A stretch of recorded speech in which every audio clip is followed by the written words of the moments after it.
poštu by si chcel dostať? Poštu? Nebeskú poštu by som chcel dostať. Od niekoho, kto ma ľúbi. Ľúbostnú báseň s čokoládou. Jak sa dostať do svojej pošty? No, teraz momentálne, v tejto sekunde by bol úplne super dostať už hotový zajtrajší film. Nádherný list napísaný by bol úplne super. Viem. Povedz. Nie. Prečo? Lebo neviem, čo chcem dostať. No ja by som chcela dostať takú istú poštu, ako dostala Katka Hitzingerová. A to je Nanuk. Ale ja som dostala krásnu poštu a to bola práve papierik s odkazom od Hanky. Mám ťa veľmi rada. Tvoja Háňa.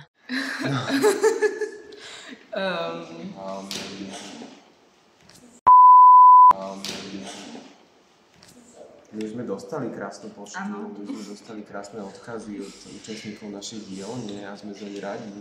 Ono sa to volá taký, že cashcare, alebo tak niečo, kúpiš si fotoaparát za povedzme 5000 € a oni ti a dostal som dosť veľa naspäť, asi 200 € som dostal naspäť. Ale poteší, aj 200 € poteší. Ale vy myslíte asi tú poštu, čo je tu dole, tie obálky, že? Áno. No tak tam poteší hociaká pošta.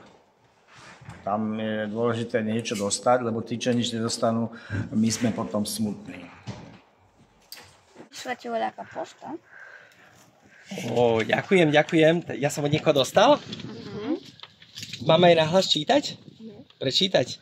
Milý Stanko, spravil si veľa dobrej práce. Si úžasný človečik, môj zlatý, plný vnútornej sily a veľký priateľ. Mám ťa veľmi rada.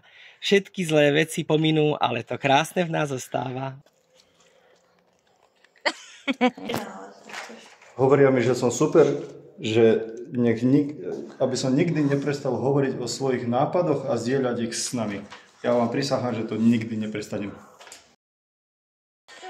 Andrej, pretože ma na tomto úžasnom seminári naučil veľmi dôležitú vec potrebnú pre život a to neprehltať, ale vyplňovať.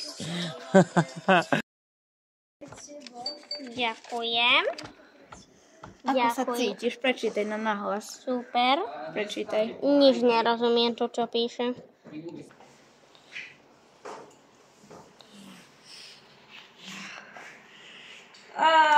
Ježiš, to je krásne.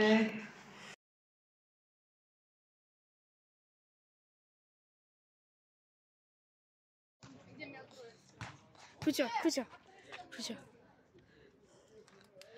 Za teba.